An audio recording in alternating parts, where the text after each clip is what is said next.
Good morning, everyone. The webinar will be starting in a couple of minutes.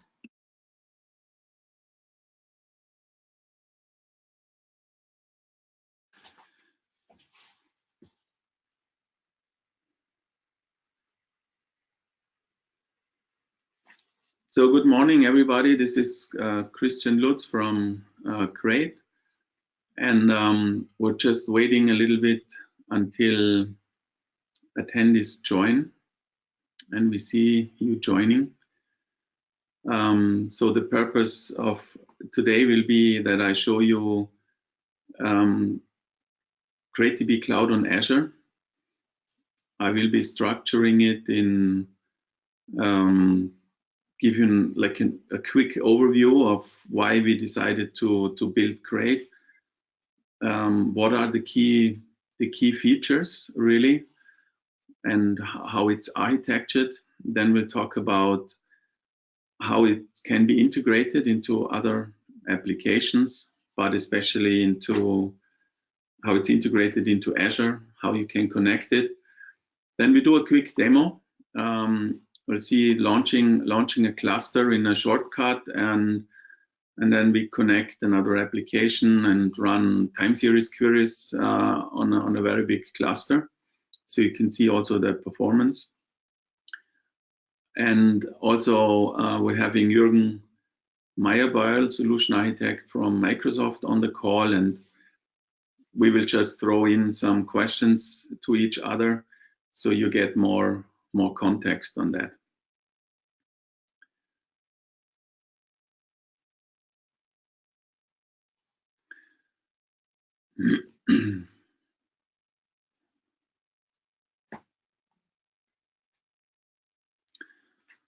Okay, so I think we're Caroline, I think we start. What do you think?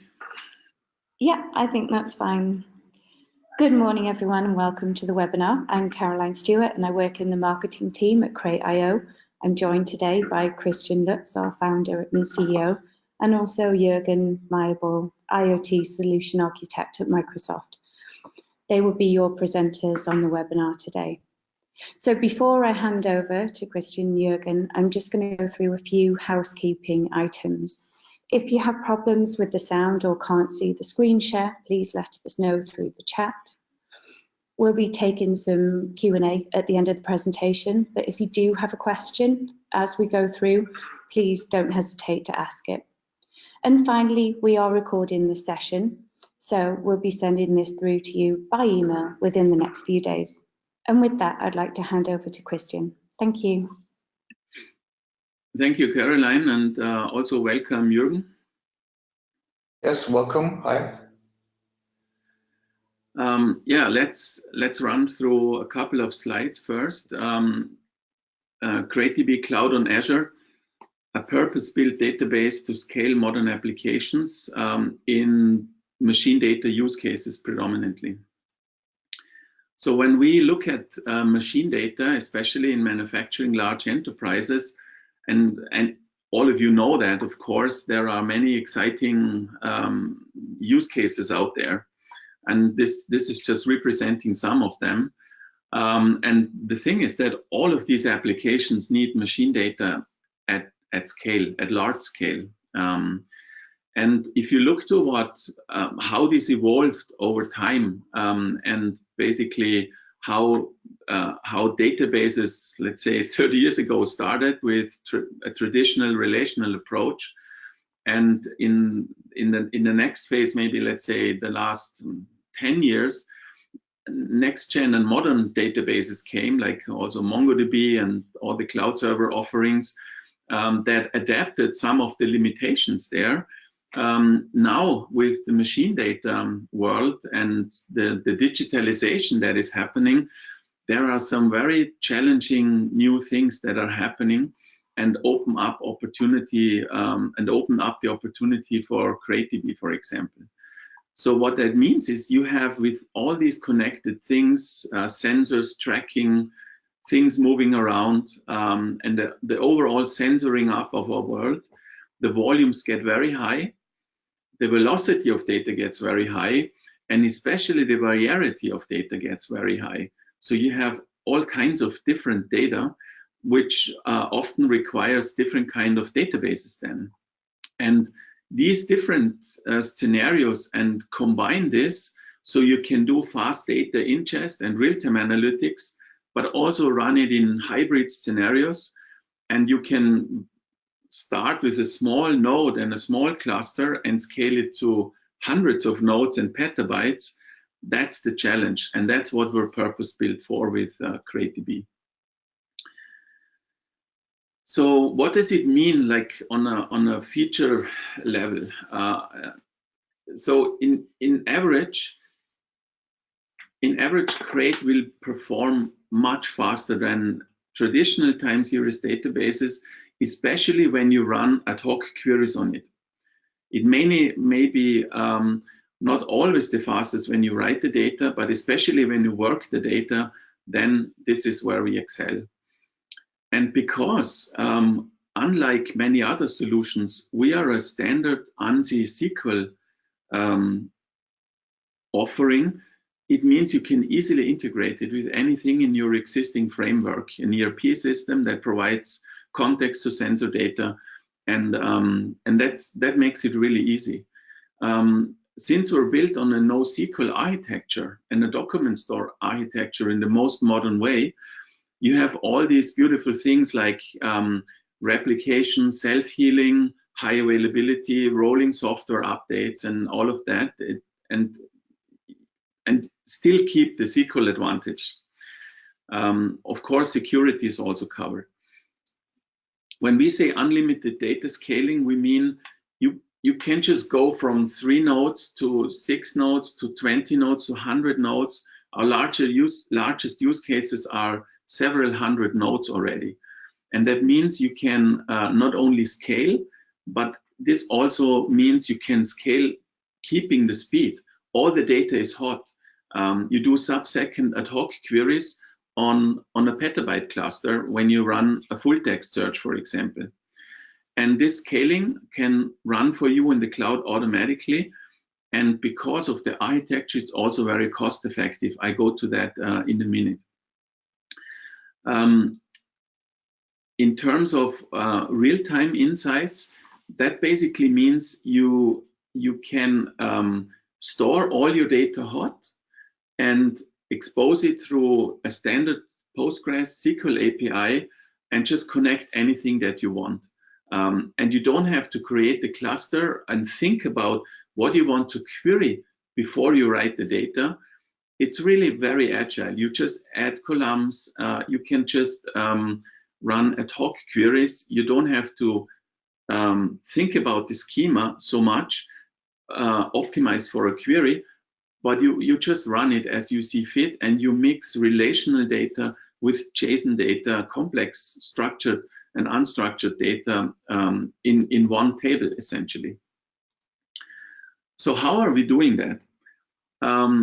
The core architecture is built on a shared nothing concept. That means the individual nodes don't depend on each other. So all the data is sharded across all the nodes, but there is no master. In fact, the master is changing in the milliseconds. And that means it gives you complete high availability, but also very simple scale up and scale down capabilities. Because what you see here on the right, this represents a node. And here you can see that in one node, all the functionality is included. You don't have a configuration node, a backup node, a data node, or whatever. All the nodes are equal. And that means you horizontally just add it. So if you have a cluster with 3 nodes and you want to double I/O or you want to increase disk space, you either just add more nodes or you increase the power of the nodes through a rolling upgrade.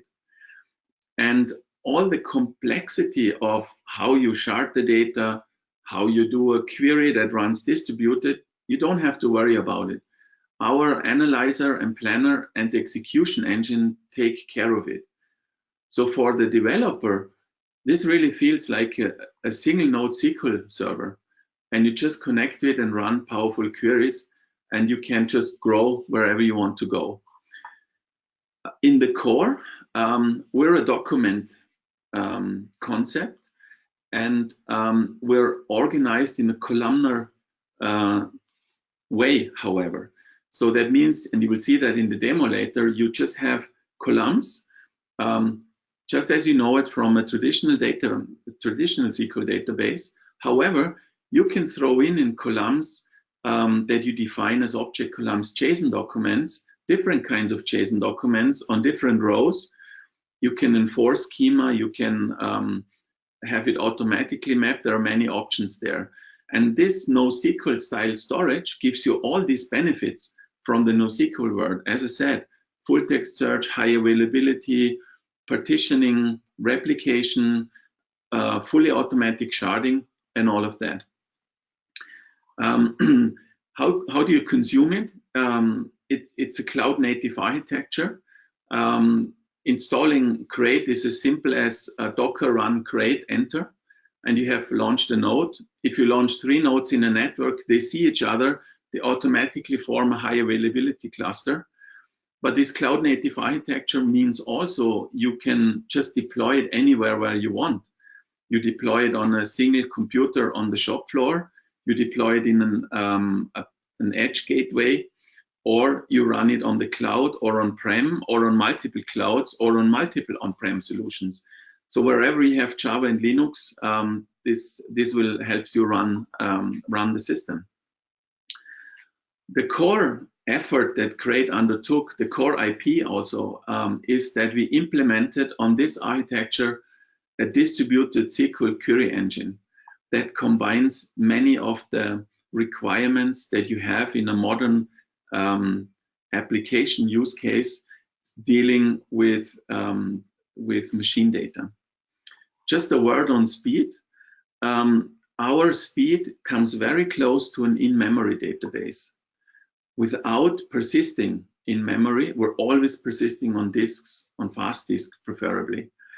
We're using a concept that comes from an underlying storage and index engine, which is Lucene, and this concept is called columnar caches. So we keep a representation of the data, not the actual data, in the cluster state in memory, which allows us to do very fast queries, search, aggregation, listings, whatever.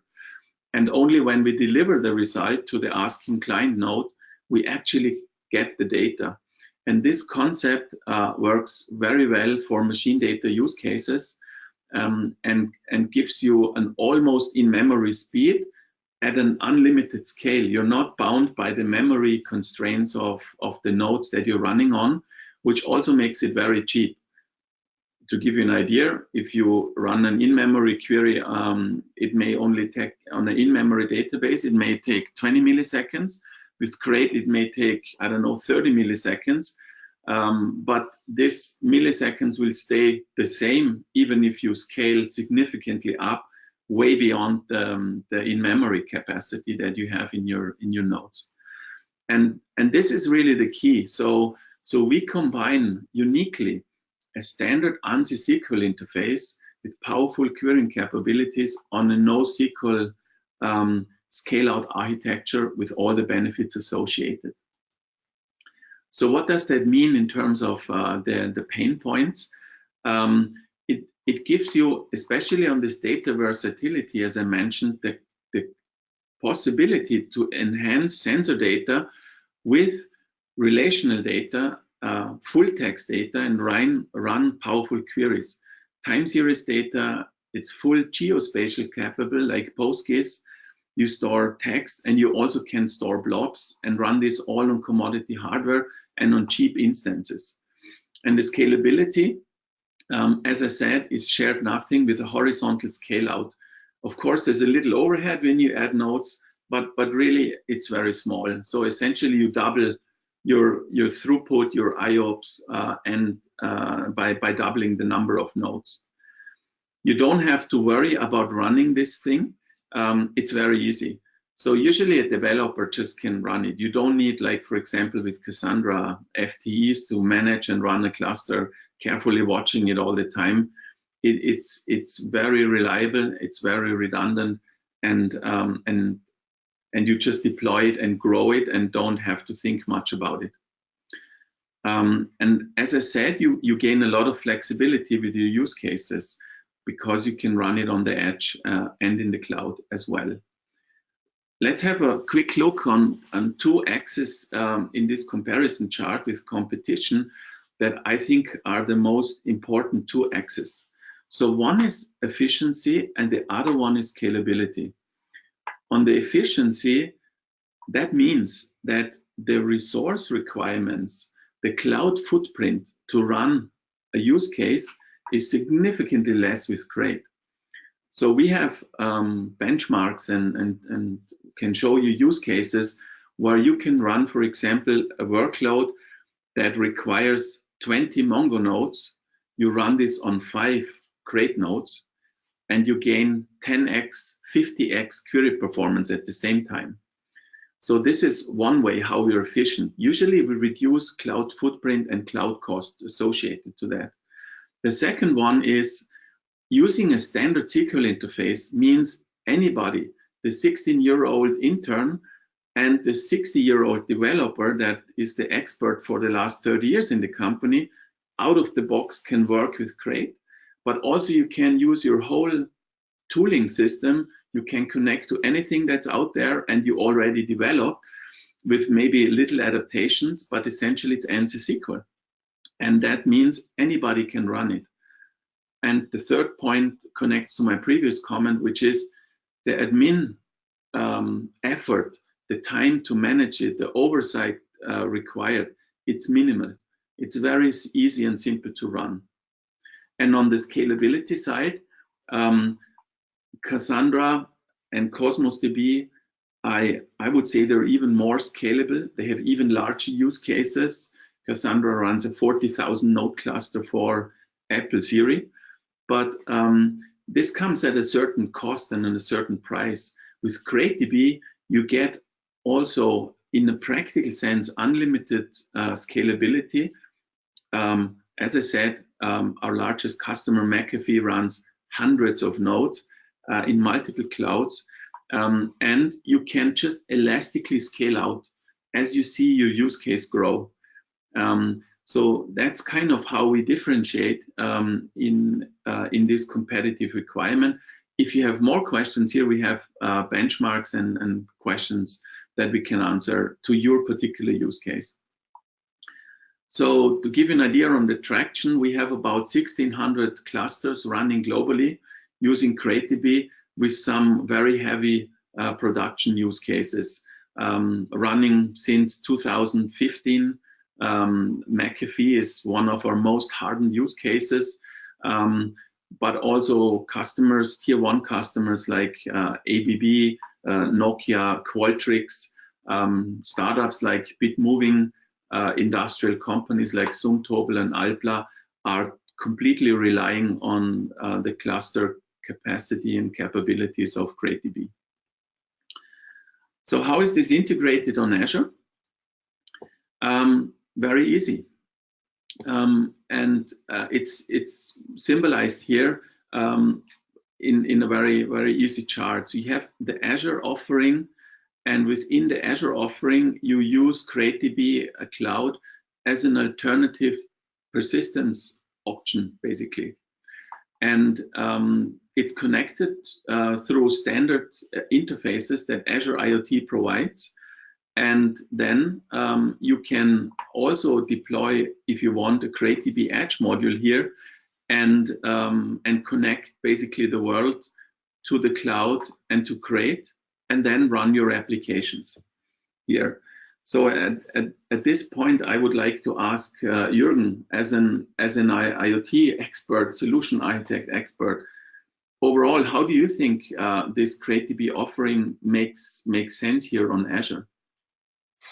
It makes a lot of sense because I'm, as a solution architect, working a lot in the industrial automation area or manufacturing area, and we see a lot of demand for the storage capabilities for time series data, or you call it machine data, which is which comes in a very high bandwidth, and CrateDB is a very affordable option here to store this massive amount of data that's coming from the engines.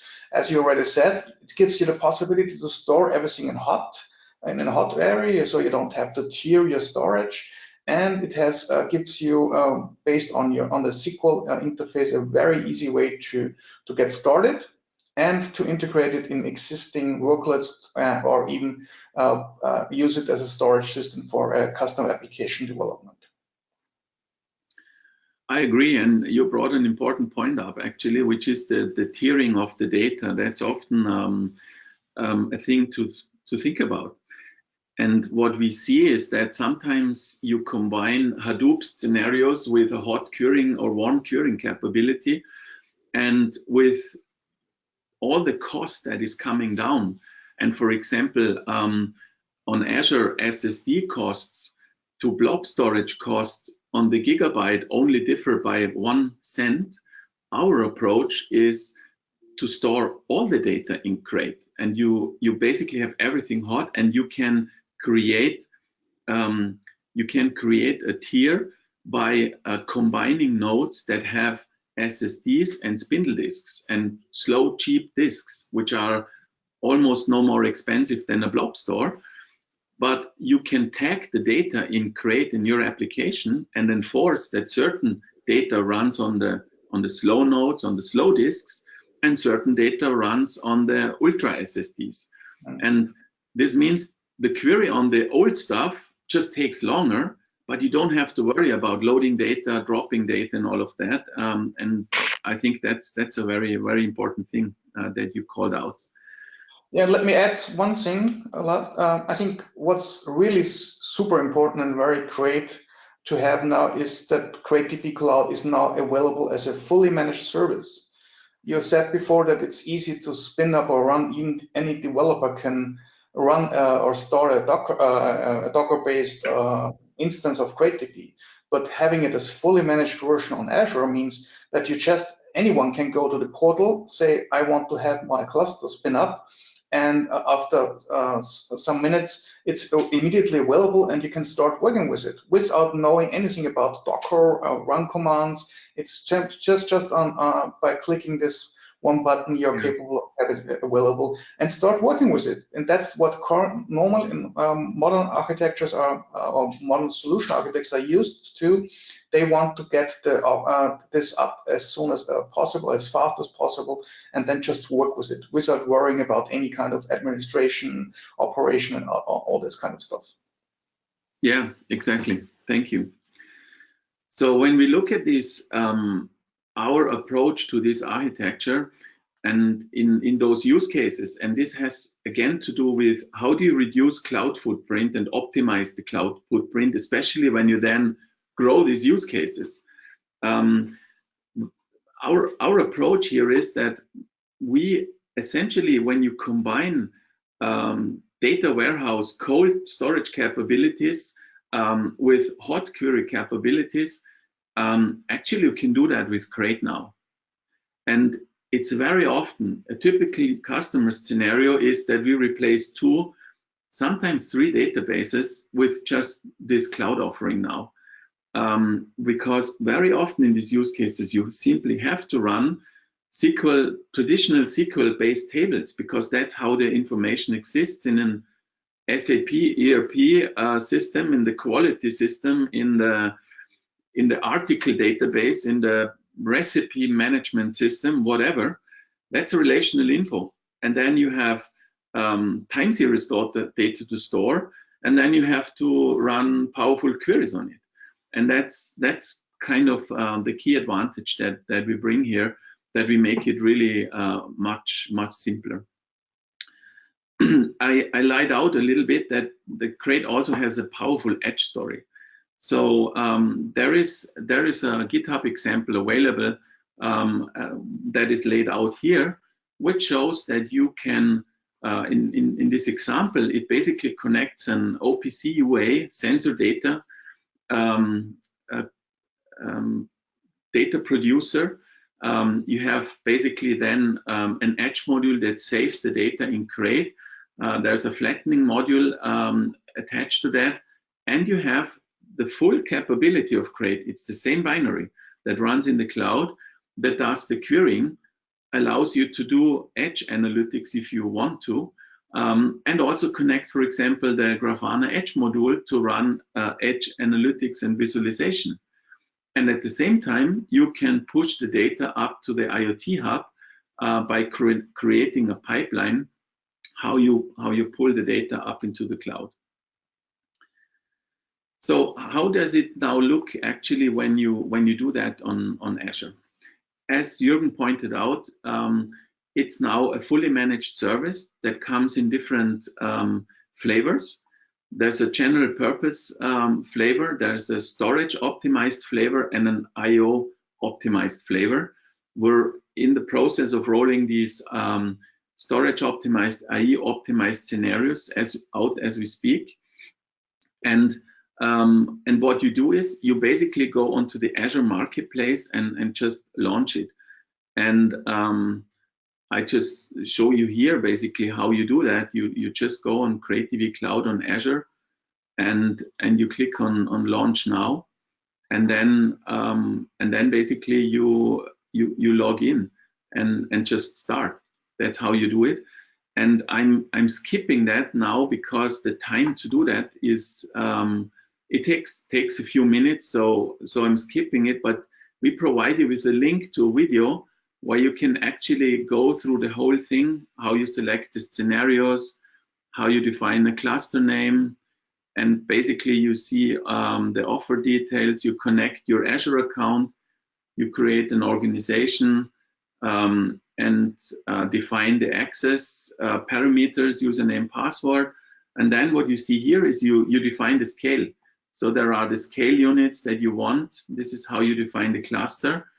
And then you click deploy, and boom, it gets deployed in CrateDB Cloud, and you have basically all what you need, a URL and the cluster ID that you need to run the system. So we provide this video, and then you can do it.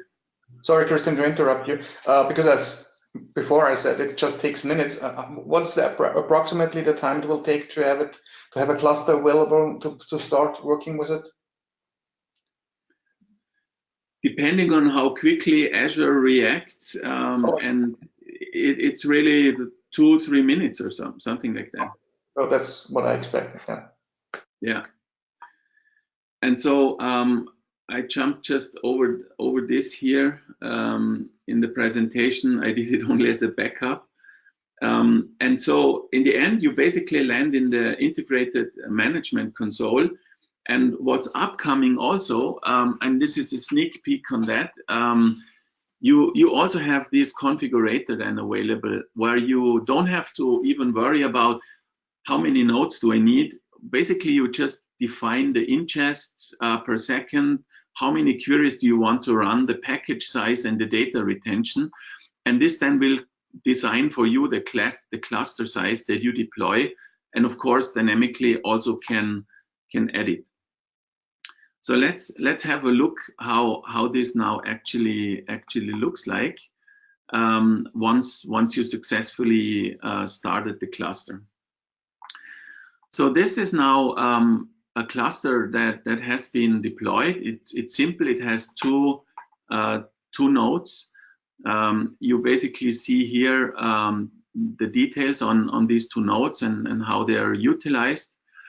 And if we go here into the tables,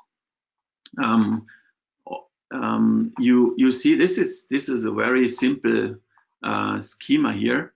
The OPC UA data. This is the GitHub Edge IoT use case that I showed you before, by the way. It's exactly that. So the OPC device is pushing the data in, and you see this is a very simple table. It has weekly partitions that have been created. You see that the data is good and everything's online. And here you see basically the schema. it has timestamps, and it has a payload. And if we query the table now,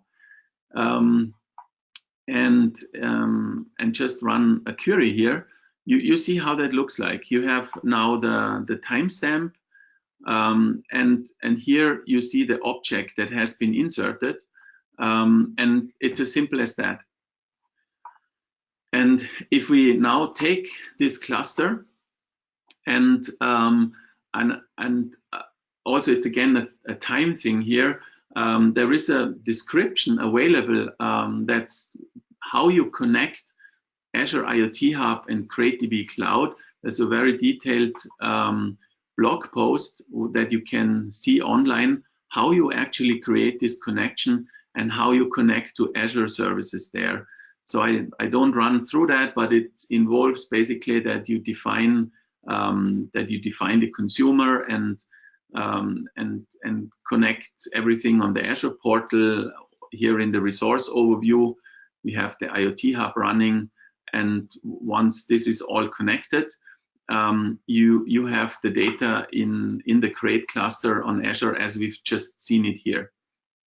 Christian, may I add something here? Of course. Because it's very important.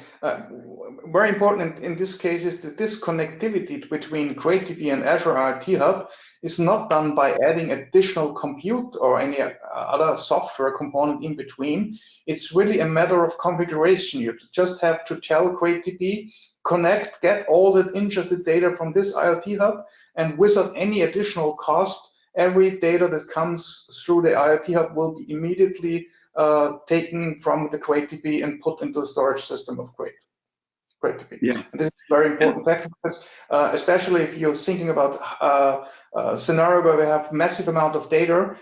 When you're doing this with normal database system, you need some kind of intermediary, and for massive amount of data, you need a lot of compute power for this. And a lot of compute power most of the time means a lot of cost to be able to do this ingesting. Yeah, and maybe a word on speed here. So we have seen customers using 5 nodes on Azure, connecting to consumers, the standard consumers that Juergen just described, and you can easily write 100,000 records per second. That's absolutely no problem. And while you're running queries, of course, at the same time, it's built for heavy read and write loads at the same time. So I wanted just to mention that. Now let's have a look how you basically connect here with Grafana to that. So if you look to the configuration here, in this case, and this is true for many applications, you can use the standard Postgres connector. So we're Postgres via protocol compatible. Does not mean that we're 100% Postgres compatible, probably 90%, because we did not go the path of taking Postgres and then trying to make it scalable. We did exactly the opposite. We took a full cloud native, 100% distributed, fully scalable architecture and implemented each function, like joins, in a fully distributed fashion. So that's a different approach, but still we're Postgres via protocol compatible as well. And that in this case with Grafana means you just use the included Postgres connector. So what you see here is again this URL with the username password that you have defined and some settings that you said that you have, and this is how you connect basically to the whole cluster. And if you look now to the data here, sorry, that was the wrong one. Yeah, here. You see some data that is stored here, and you can just zoom in and look to the detailed data points here. I zoomed in probably too deep here. Sorry, but that's the simplicity of you just then connect any service here. Let's look, however, now to a more powerful use case. And that is a copy of a production cluster that we provide for demo use cases that we run internally. So that's a 5-node cluster, and it has it's sizable. Unfortunately, I just realized this is in German. Let me just change that. Sorry. So what you see here is 4 billion records are in this cluster. Everything is available. All the data is replicated. Just pointing that out, you see, for example, here how the data is sharded in the cluster. So you see where the replicas of the data are lying. And of course, again, you see here the different nodes of the cluster and how the utilization is. But let's again look at the tables here and to the raw data. So again, the raw data is simply the direct sensor data that comes in that has a payload. And very often in these use cases, you need to, however, enrich that data. You need to do more with that data. You need to add columns, for example, ERP information or other context information to the sensor data, which means you have something that we often call a metrics table. So that is a table that does not just have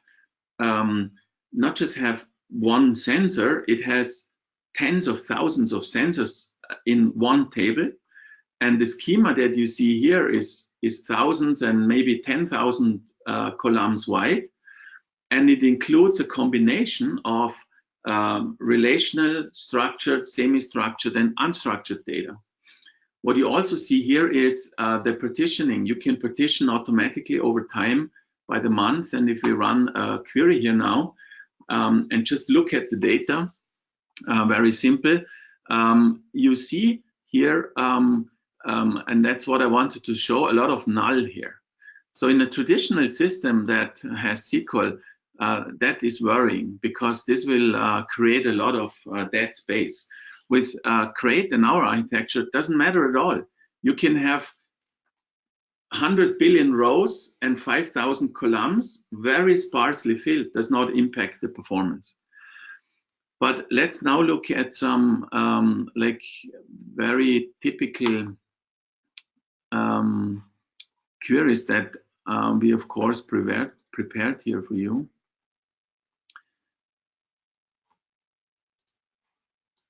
Oops. Okay, somehow my mouse is keeping me funny.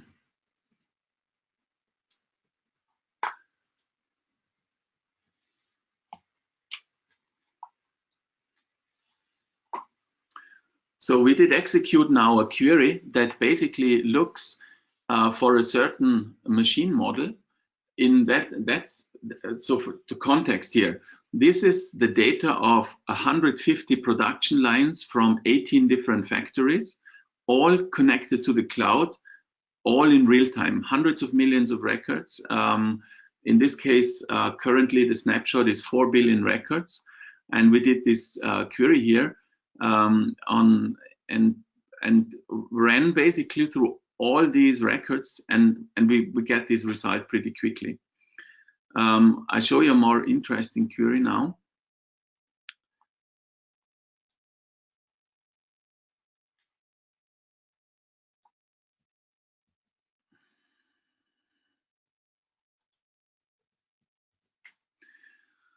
So what you see here is a typical shop floor query, I would say, where you look for basically lines, production lines with a downtime reason in a certain time window, and you want to have this with a downtime with a certain factory that you only look at, and a certain specific downtime reason, the cleaning of a tool. So this shows a very complex query actually that runs through billions of records, does a full text search, does runs time series, does a grouping and an aggregation. And if you run that query now, that's a cold query now that took 100 milliseconds. If I run it warm, obviously it will get faster. If the system is warm, now it's 28 milliseconds. And now you see here, in that case, the result. So that's the thing is that we give you the standard SQL to run that, and that's basically the power that you have, that you can combine these different worlds, still keep SQL, but run very powerful time series queries and scale out a lot. So that kind of concludes the demo, and I'd like to use the remaining time for some questions. And I wanted to ask Juergen, you already used Crate now in a couple of projects, and I wanted to know what did you, in your experience, you work with all these databases and all these architectures, what did you like best? Could you quickly give us an insight?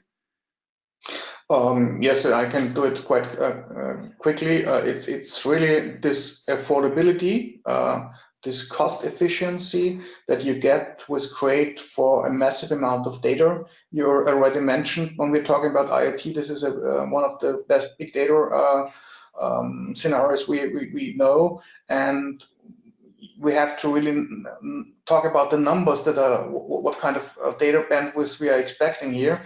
And it's really, as you said, quite normal to have 100,000 or 200,000 of events per second that are coming from engines that have to be ingested in a database system. And this is, of course, a lot of databases can do this, but not in this cost-efficient way as Crate is offering. So, and to be honest, we are seeing a lot of analytics tools coming up that have their own storage systems attached, doing some kind of optimization there. But it's a little bit like a closed system, and we still there's still a high demand from customers for traditional database systems. And this is a perfect fit for Crate, especially when we think about the possibility of using SQL to access the data. Okay, thanks for that. So I'm opening up here some questions. One question was, can you elaborate how you deal with hot partitions?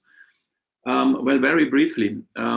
When you create a partition, the shards are defined. You cannot change them later. However, how you grow the cluster infinitely is with every partition, you create new shards, either automatically or you define it if you're more experienced with it. And these shards, these hot shards, have then you define replicas as well automatically. You just say this table can do this on a table basis. You define two replicas, one replica, and it creates the primary shard, automatically the replication shard. And data is only accepted as positive written once it's written on the replica and the primary shard. That means even if you pull the plug of the nodes while they're running, you never lose data, because acknowledged data is always part of multiple shards and the cluster states.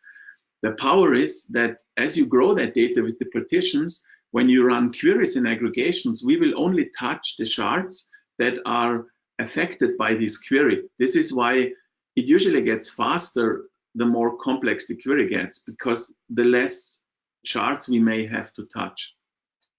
I hope that answers the question. Another question is, when are the optimization implementations becoming available? I asked this question our product team yesterday.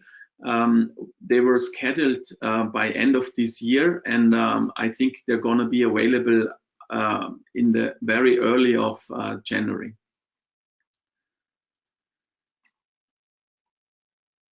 Another question, unfortunately, I don't understand / cannot answer. Ansible or Terraform providers. Here you beat the CEO who pretends to know something about technology, I guess. Unfortunately, Christian, the deployment stuff, and I think you have Terraform support, but we have to have this confirmed by Jörg, by the CTO. Yeah, we'll get back to you on that question. One final question, maybe to you, Juergen. On Azure, there are time series solutions provided like TSI, and there is also Cosmos DB. Where do you see the space of Crate with these offerings? I think, first of all, it's important to say that it's not. It's of course a little bit kind of competition, but as we have seen so many complex use cases, that obviously each of these database systems has its perfect fit in one of these use cases. For CrateDB, I would say manufacturing or industrial automation, so where you have really a massive amount of data that you want to store and not just use for analytics immediately, but have to integrate this in, let's say, in your backend systems, or even use standard tools as you presented before with Grafana. This is a very good fit for CrateDB, and we see a lot of demand, especially from in automotive and in manufacturing space for this kind of offer, and especially now with having it available as fully managed service on Azure. This is really a great offer you're providing here for us. Perfect. Thank you so much. I'd like to invite everybody on the call, just go on Marketplace and try it out. You can quickly launch a cluster there, connect the URL and ingest data, connect tool, and you're up and running. So thank you very much. We will send this out afterwards with the open question as well, and also a video tutorial if you want that, how you set it up on Azure if there are any questions. So I thank you very much for taking the time to join us, and hope you will try it out. Thank you. Caroline? Just to say thank you to both of you for being online today. Like Christian said, we are recording the session. We'll be sending that out within the next couple of days. Enjoy the rest of your day, everyone. Thank you. Thank you. Bye-bye. Bye.